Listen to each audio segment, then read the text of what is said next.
Bonjour, donc bienvenue pour cette journée du mercredi 9. On va démarrer avec un débat sur les trophées de l'innovation du CFIA 2016, avec un plateau de choix, avec trois nominés d'hier, un quatrième qui n'a pas pu venir, tellement il a de commandes, j'imagine.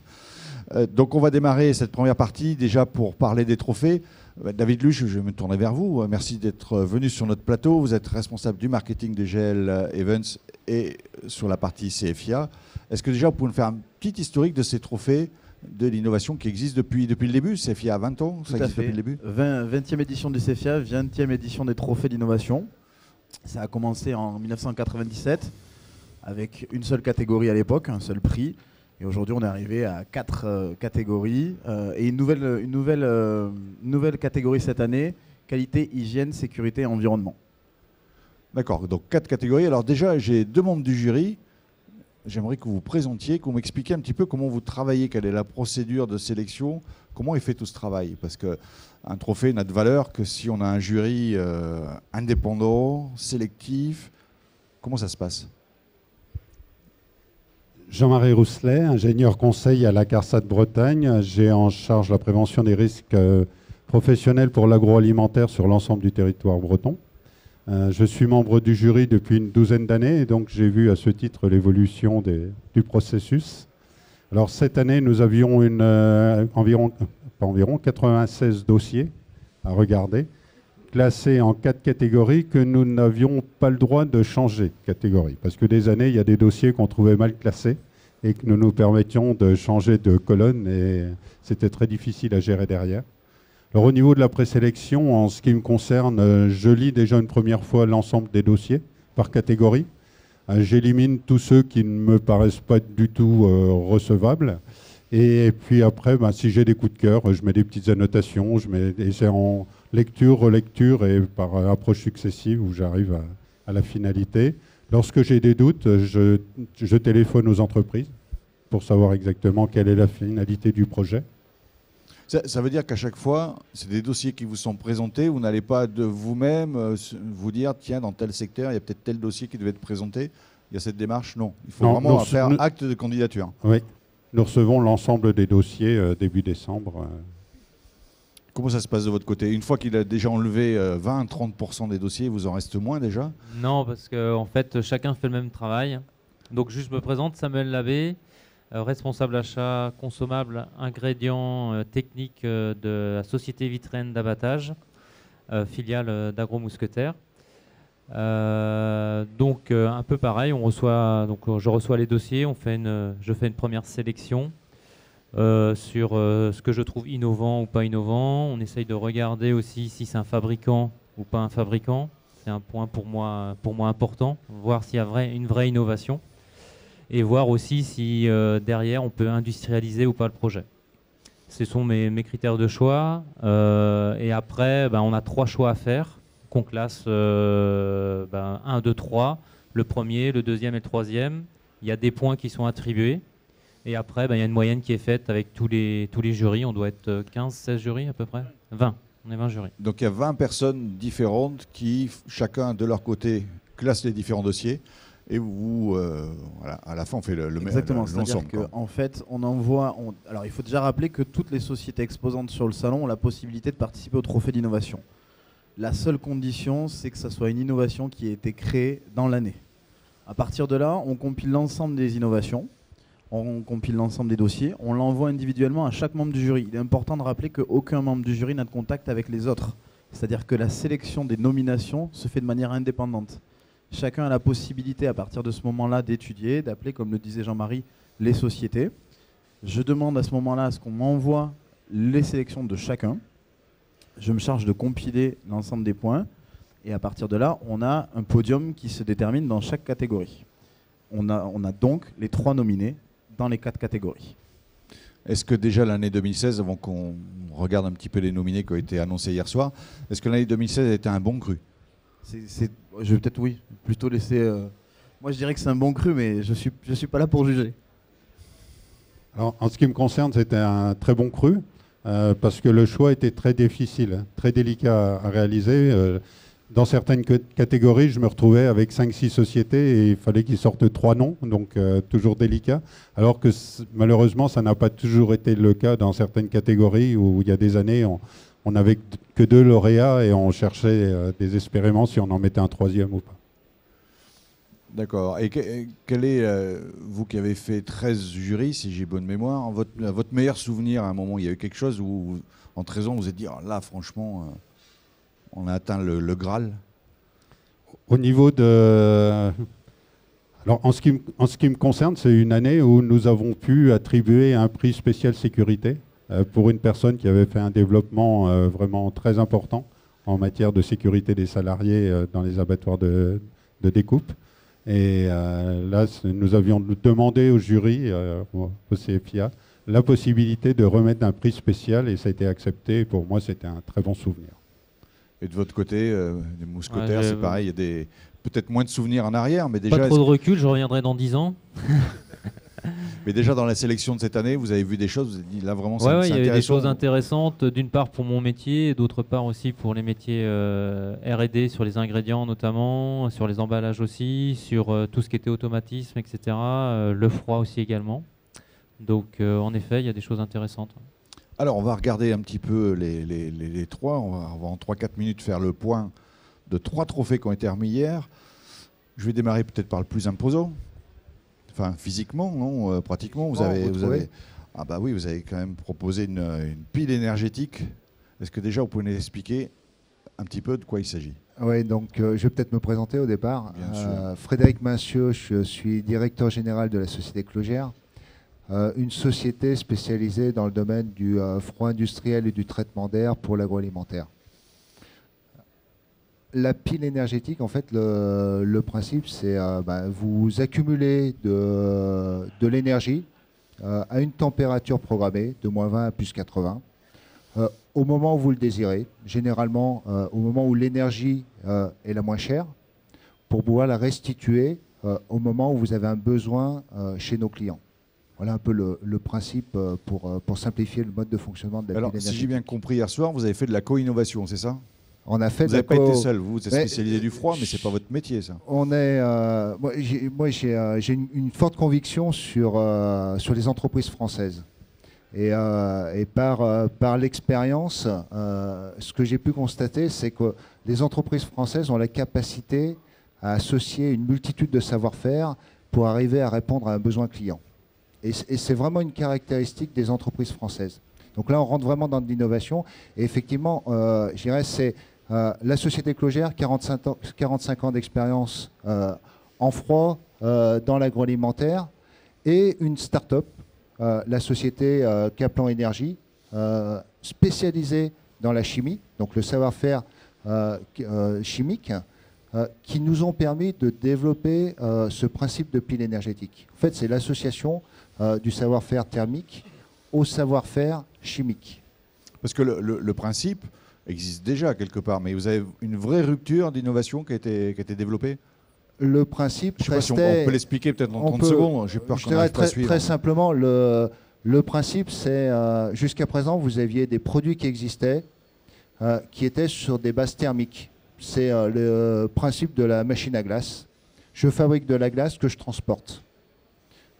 L'innovation fondamentale et l'élément de rupture, c'est que on n'a plus besoin de la fabriquer. C'est à l'intérieur du fluide, vous avez des particules chimiques qui sont du nanomètre, qui vont générer automatiquement, on est sur de la génération automatique, en fonction de la température de l'environnement, de la glace. Et cette glace va pouvoir être transportée et paramétrée en termes de température, de moins 20 à +80. Donc là, on est vraiment sur une innovation, et ce n'est pas une innovation qui est spécifique agroalimentaire, quelque part. Tous les marchés sont concernés par votre produit? Tous les marchés qui ont besoin d'écrêter des besoins, qui ont besoin de faire des économies d'énergie, tous ces marchés-là. Donc on est vraiment sur une innovation qui touche pour moi l'agroalimentaire, mais aussi l'industrie et plein d'autres activités. Quand je vous parlais d'une notion de rupture, c'est un peu quand quand on a inventé le froid, il y a eu l'absorption, les compresseurs frigorifiques qui ont été inventés. Et à ce moment-là, il y a eu plein d'innovations, plein de réflexions sur des applicatifs, sur des potentiels, etc. On est exactement on est au début, en fait. On a le produit qui nous amène à repenser, à réimaginer comment on va utiliser, comment on va générer de l'énergie demain. Oui, gestion d'énergie. C'est un sujet quand vous voyez un dossier comme celui-ci, tout de suite, vous l'interprétez dans votre entreprise, comment vous pouvez l'utiliser? Oui, je pense qu'on va faire venir la société Clogère pour qu'ils nous présentent ça à nos techniciens et à nos services. Ouais. Ouais, donc vous avez un temps d'avance en fait en faisant partie du jury, c'est bien. Ouais, mais on dévoile pas avant, donc on attend le résultat. Et en termes de coûts, pour terminer là-dessus, est-ce qu'il y a des chiffres? Je vais économiser combien? Parce qu'à un moment, il faut la rentabilité. Le coût, je dirais le résultat. Le résultat, et c'est aussi une de nos convictions, c'est de faire gagner de l'argent à nos clients. Donc le résultat, mais effectivement, c'est des économies qui vont se chiffrer à plus de 30% de consommation en moins. Mais en face de ça, vous allez avoir un coût d'investissement qui va être à définir en fonction des besoins de chaque client. Aujourd'hui, on sait dire qu'on est sensiblement autour des 20 € du kilowattheure installé. Et le produit, il est disponible quand? Là, vous l'avez annoncé, c'est commercialisé rapidement? On est en phase, on a industrialisé le produit, c'est-à-dire qu'aujourd'hui, on a du produit qui tourne chez des clients. Donc on a industrialisé. En bêta-test, entre guillemets. Voilà, on est en bêta-test. Pour mois de juin, on est dans la phase de lancement complète du produit. Alors je me tourne vers un deuxième produit qui a strictement rien à voir. C'est le Chicken Tin. Vous êtes venu, je crois, avec un produit. Alors présentez-vous déjà, puis expliquez-nous un petit peu ce que vous avez développé. Alors effectivement, je suis Fanny Legave, je travaille pour la société Solina, le groupe Solina. Je suis responsable marketing et communication. Solina est fournisseur de solutions ingrédients pour des clients de l'industrie agroalimentaire, des plats préparés et l'industrie de la salaison, charcuterie, produits carnés.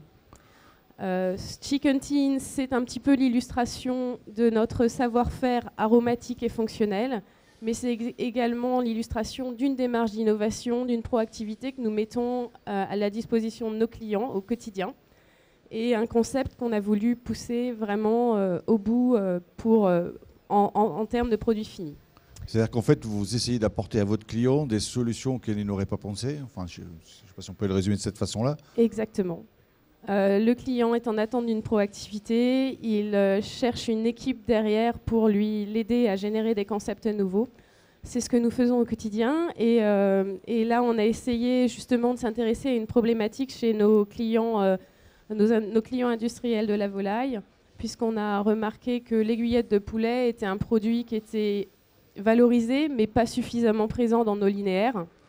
Et on a cherché à lui trouver une solution pour justement le mettre en valeur. L'idée est venue autour d'un processus de créativité en interne où effectivement on s'est dit pourquoi pas mettre cette aiguillette de poulet dans une petite boîte à sardines et essayer de trouver, grâce aux équipes R&D, de trouver la combinaison ingrédients, le parfait mariage aromatique et fonctionnel pour que ce produit résiste à la température, à la stérilisation, et qu'on obtienne une texture très tendre, moelleuse, un produit savoureux et qui soit également en réponse aux tendances de consommation actuelles. Oui, donc il n'y a pas que le côté aromatique qu'on pourrait imaginer entre de l'aiguillette qui a un goût correct, c'est toute la texture. Toute la texture. Et comment ça va réagir lorsqu'on va la stériliser? C'est ça. Je vais ouvrir la boîte tout à l'heure. D'accord. Est-ce que ça va être délicieux ou pas? Ça va l'être. C'est ça votre travail. Jusque-là, tout notre panel interne a été parfaitement surpris, agréablement surpris, et tous nos clients hier qui ont pu le tester sur le stand également. Oui, mais j'ai plusieurs personnes qui m'ont demandé quand est-ce que ça allait être disponible. Mais est-ce que ça va être disponible? Est-ce que c'est un prototype? Alors, c'est un prototype en quelque sorte. Nous n'avons pas vocation, Solina n'a pas vocation à vendre la boîte de conserve en tant que telle. C'est vraiment une solution clé en main qu'on propose à nos clients. Après, nous verrons si ces clients souhaitent s'accaparer le concept et éventuellement pousser ce produit en linéaire. Aujourd'hui, on a réalisé une petite pré-série industrielle justement à l'occasion des trophées d'innovation. Et c'est rupture de stock déjà, non? Presque. Et pour justement nos clients, voilà, et on remercie sincèrement les partenaires qui nous ont aidés à pousser ce concept jusqu'au bout, donc qui sont la conserverie Jean-François Furic pour le sertissage et la stérilisation, et la société Franpac du groupe Massy pour les emballages. Et vous avez d'autres idées dans les tuyaux sur le même principe? Oui. Oui. Mais vous ne voulez pas nous en dire plus? Alors, en fait, vous voulez participer au trophée de l'année prochaine? L'année prochaine, je ne sais pas. En tout cas, c'est une belle démarche qu'on a pu réaliser cette année, effectivement, qui donne lieu à beaucoup d'autres idées, puisque finalement, une première idée permet de faire réagir les autres, et on attend les voleurs d'idées derrière, puisque c'est comme ça qu'il faut rebondir sur la créativité. Alors, troisième lauréat, on est encore sur un autre sujet, c'est la société Pakinov. Donc vous, on est plus dans la mécanique, quelque part. C'est un peu ça. Et vous avez innové en mécanique. On va dire ça. Je dis mécanique, oui. Donc Jean-Philippe Varenne, donc je suis le responsable de la société Pakinov. Donc nous, on est effectivement une société française. On conçoit, on fabrique depuis une vingtaine d'années des machines de conditionnement. Et à l'occasion du CFIA, on a présenté une innovation, la RMD Nano. Donc une machine qui apporte des solutions nouvelles sur ce marché des machines de conditionnement. Ça reste une machine qui permet de passer du multiformat, mais qui est extrêmement compacte et qui est performante. Donc c'est l'alliance de tout ça qui fait qu'aujourd'hui on a sur une emprise au sol minimale, une machine qui fait 1 mètre par 1, une solution qui plaît et aux artisans qui cherchent de la performance et aux industriels qui cherchent à tester des produits et essayer des nouveaux formats à la demande des marketing. Si je comprends bien, en fait, la machine va nous permettre d'avoir des séries peut-être plus petites, d'avoir des séries différentes, c'est-à-dire d'avoir un gros pot à un moment, un petit par la suite. Enfin, c'est cette flexibilité que vous amenez. C'est un atout, c'est-à-dire que vous allez faire une production, votre produit, vous pouvez le conditionner dans des contenants différents sur la même machine, et en 2 minutes, en 5 minutes maximum, vous pouvez changer d'un format à l'autre. Donc ça permet au sein d'une journée de production de changer de format très fréquemment aux besoins des produits que vous voulez passer. Mais votre entreprise, elle a déjà un certain nombre d'années. Une vingtaine d'années, je vous disais. Une vingtaine d'années, donc vous avez commencé avec les cames mécaniques, c'est ça? Au début, on a beaucoup de machines pneumatiques. On s'est essayé un petit peu machines mécaniques, donc chacune a ses avantages. La première pour faire du multiformat, la seconde pour faire de la performance. Et là, avec cette nouvelle technologie, donc des cames électroniques virtuelles, on est arrivé à passer un cap où on allie en fait tous ces bénéfices clients. Alors, vous faites comment? Parce que vous passez à l'électronique, donc ça peut aller très vite. Comment vous gérez toutes ces avances pour des fluides qui peuvent avoir des grandes vagues? Enfin, comment ça se gère ça? Mais c'est un point important. C'est vrai qu'on est limité aussi par les lois qui nous entourent. Et quand on prend un pot et qu'on le déplace avec un liquide à l'intérieur, on a tendance à faire des vagues et à faire déborder. Et donc c'est là, grâce à notamment un partenaire Omron, qu'on a mis en place une solution d'anti-débordement. En fait, on arrive à amortir cette vague. On ne vient pas simplement accélérer et décélérer le pot pour aller d'un pas A à un pas B. On vient gérer des micro-accélérations pour faire un frétillement en fait, à la surface du liquide, si c'est du lait par exemple pour un yaourt étuvé. Et on va, comme ça, en amortissant, être capable d'aller beaucoup, beaucoup plus vite. Aujourd'hui, on était limité en dessous de 2000 à l'heure, on est passé à 2500. Donc c'est vraiment un gain qui est significatif, 2500 pots par heure sur une seule piste. On peut imaginer après, avec 2 pistes, 3 pistes, 4 pistes, proposer des machines très très compactes et toujours plus performantes. C'est un produit qui marche que dans l'agroalimentaire ou vous pouvez avoir d'autres secteurs industriels Non, Pakinov travaille aussi un peu cosmétique, pharma et l'industrie chimie. Ça nous arrive dans la peinture ou dans d'autres domaines de proposer ce type d'équipement. Mais c'est principalement l'agroalimentaire. On est sur une grande variété de contenants pour un même produit. Alors si je retiens ce que j'ai entendu tout à l'heure, le produit... Il vient de sortir cette année, donc il faut qu'il soit une nouveauté de l'année, c'est ça? Il est tout récent, c'est en fin d'année dernière. C'est commercialisé? Il est commercialisé, on a déjà vendu 2 machines et j'espère bien vendre celle du salon, donc s'il y a preneur sur le salon, il n'y a pas de souci. Ah, c'est un appel? Oh, on est très ouvert. Oui, c'est vrai que ça évite de transporter la machine par la suite. Vous avez tout compris. Alors, c'est vrai que j'ai cherché à trouver une ou deux questions qui soient génériques à vous trois. C'est difficile entre la pile, entre la machine mécanique et puis la boîte, j'allais dire de sardines, mais non, la boîte d'aiguillettes de poulet. Mais déjà, comment vous innovez? Est-ce qu'aujourd'hui, c'est quelque chose qui est important, l'innovation? Vous avez parlé de processus de créativité. Comment vous innovez dans vos entreprises aujourd'hui? Alors si je Chacun commence par... votre tour. Oui, rapidement. J'ai le micro, j'en profite. Donc chez Pakinov, on a une équipe R&D et on a des clients qui nous poussent parce que ça vient d'abord de là, des artisans, des industriels avec qui on travaille aujourd'hui qui nous challenge. Ensuite, on essaie de trouver des solutions, mettre en place des solutions innovantes. Ça se fait avec nos partenaires. On les trouve aussi sur le salon comme le salon du CFIA, où on a des gens qui viennent avec des solutions nouvelles ou qu'on peut voir sur leur stand et qu'on essaie d'intégrer dans nos machines. Et sur notre réalisation, la RIM des Nanos, typiquement là, on a vraiment intégré ce partenariat. C'est une réussite parce que c'est gagnant-gagnant pour eux qui peuvent montrer ce qu'ils sont capables de faire concrètement. Et pour nous, on en profite puisque notre machine est plus performante. Comment on innove chez Solida? Alors chez Solina, effectivement, on a nos équipes R&D, on a une équipe marketing, on a nos équipes commerciales qui, elles, sont qui écoutent nos clients et qui connaissent leurs problématiques. On a également des chefs cuisiniers, on a tout un vivier de personnes de tout âge. Et effectivement, on est aussi, on fait beaucoup de séances de créativité en interne, des brainstorming. Mais également, on se rend à des ateliers sur les tendances de consommation. On a tout un gros travail sur les tendances de fond. On s'intéresse, on voyage, on va goûter, on échange, on parle. En fait, on est également des consommateurs et on essaie de réfléchir par rapport à nos propres problématiques tous les jours. Il faut un esprit de créativité. Voilà. On va y revenir après d'ailleurs. Comment on innove chez vous? Co-innovation, on l'a vu un peu tout à l'heure. On l'a vu un peu tout à l'heure. Le client, je pense qu'on se rejoint tous sur cette notion, on écoute le client, on écoute les besoins du marché, on écoute les besoins des clients. Après, en face de ça, chez nous, j'aurais tendance à dire, on a un peu un fonctionnement start-up, dans une logique de dire, on a intégré au fil des années plein de savoir-faire. On parlait de la chimie, on parle du froid, on peut parler de l'électricité, de l'informatique, plein de compétences différentes avec des petites équipes. On n'a pas de pôle de R&D dédié, mais c'est vraiment une valeur dans la société, c'est l'innovation, c'est la capacité, c'est d'amener toutes les personnes à sans arrêt piocher en interne une multitude d'expertises, de compétences pour répondre à un besoin client. Et le fondement, c'est vraiment une valeur de la société. Et c'est aussi une deuxième valeur de la société qui est la notion humaine. Vous ne pouvez pas innover si vous ne permettez pas en interne le droit à l'erreur. Et ça, fondamentalement, on permet en interne le droit à l'erreur, le droit à l'innovation, à l'expérimentation, et on le favorise. Donc voilà un peu comment on innove. C'est nouveau, on n'était pas trop habitué à accepter le droit à l'erreur en France. Oh, c'est historique. Je dirais, mon père a créé la société et depuis 71, vous avez le droit à l'erreur. On a le droit à l'erreur. C'est formidable. David Luche, justement, je me suis aperçu en rencontrant nos invités tout à l'heure que c'était 3 entreprises françaises.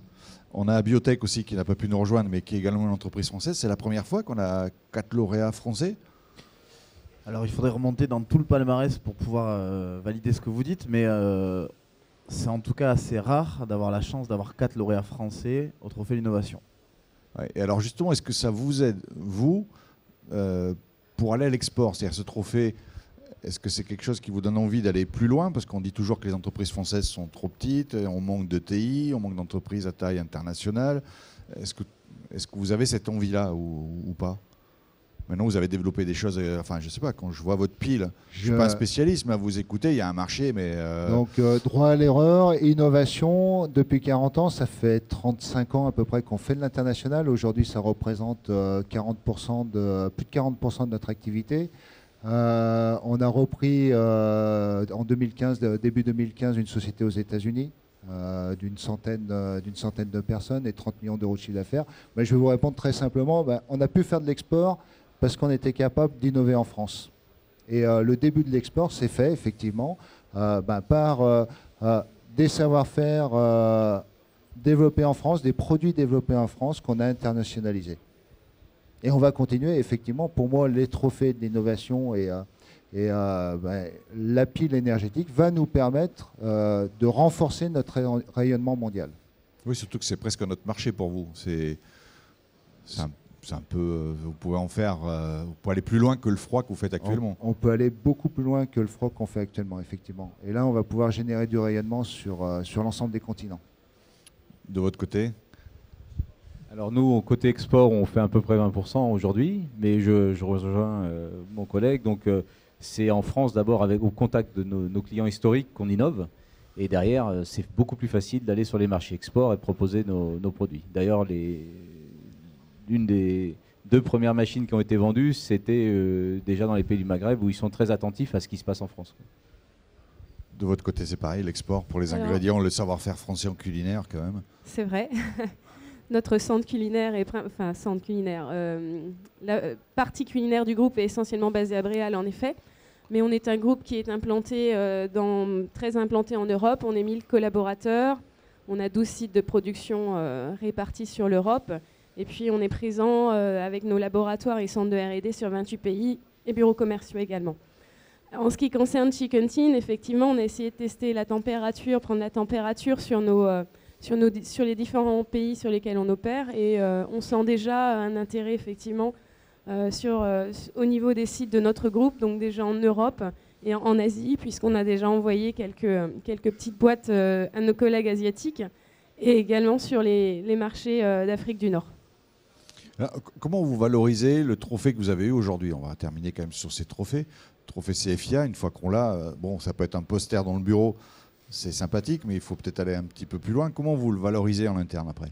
Alors derrière, c'est vrai, l'innovation, c'est quelque chose qui est vraiment au cœur de la démarche, au cœur de notre métier. Jusque-là, on n'avait pas poussé beaucoup plus loin notre participation au trophée. Pourtant, on fait le CFIA chaque année. Aujourd'hui, c'est très symbolique parce que c'est un projet qui a porté un dynamisme qui vraiment reflète le dynamisme des équipes, l'enthousiasme. Et derrière, au bureau, là, tout le monde nous suit et nous attend parce qu'effectivement, il représente le travail d'une grande équipe et quelque chose, c'est pas uniquement une innovation produit, c'est peut-être une innovation dans la culture de notre entreprise également. Et peut-être grâce au CFIA, je vais pouvoir retrouver ça dans les grandes surfaces demain. Je l'espère, Formidable. pour vous et pour moi également. Comment vous valorisez, vous, de votre côté, ce trophée que vous avez obtenu hier? Alors déjà, oui, effectivement, c'est l'équipe parce que ça, tout part de là. C'est vraiment la source de cette réussite. Donc on va fêter ça avec eux. On va partager ça avec nos clients parce que aussi certains nous attendaient et sont heureux de ce résultat. Et puis ça va nous challenger, ça nous permet de faire une grosse communication, donc d'être mieux connus, de gagner en autorité. Et demain, ça va nous challenger pour aller de l'avant, d'aller plus loin. Et qui sait, l'année prochaine, peut-être vous proposer quelque chose de nouveau. La valorisation. Je pense que c'est déjà, pour moi, au niveau des équipes, c'est une récompense. Il faut prendre, je dirais, un trophée. C'est déjà en interne, quoi. Ouais. En interne, c'est énorme. Vous imaginez, c'est 5 ans de travail avec beaucoup d'incertitudes. Moi, j'avais Yann Kaplan qui a passé me voir dans mon bureau avec une petite éprouvette en me disant, tiens, voilà, j'ai fait le produit.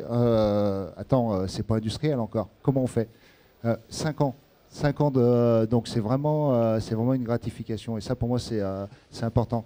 Mais et en interne ça va booster, ça permet de faire prendre confiance en interne aux produits et pour moi c'est plutôt un point de départ. C'est dire on a eu l'occasion d'avoir des prix en innovation et j'ai cette expérience. En 2009 on a eu un prix sur des productions d'énergie de chaud. Ça nous a boosté pendant 5 à 6 ans. Ça a boosté les équipes. Donc on est sur, pour moi, un point de départ qui va nous booster. Messieurs du jury, je me tourne vers vous. Vous vous rendez compte de la responsabilité que vous avez? C'est énorme. Ils vous ont mis la barre. Vous n'étiez peut-être même pas rendu compte quand vous mettiez vos notes en bas à droite à l'importance que ça pouvait avoir. Non, mais ça fait plaisir d'entendre tout cet enthousiasme et puis de savoir qu'à notre modeste place, on a pu contribuer à booster des hommes comme ça pour faire avancer l'ensemble des équipes, de l'industrie. C'est le chiffre d'affaires de la France à l'export quand même, que vous portez en partie. C'est vrai, vous vous rendez compte de cette responsabilité il y a 2 ans, quand on vous a proposé de rejoindre le jury? On se rend compte qu'en effet, c'est important pour les sociétés.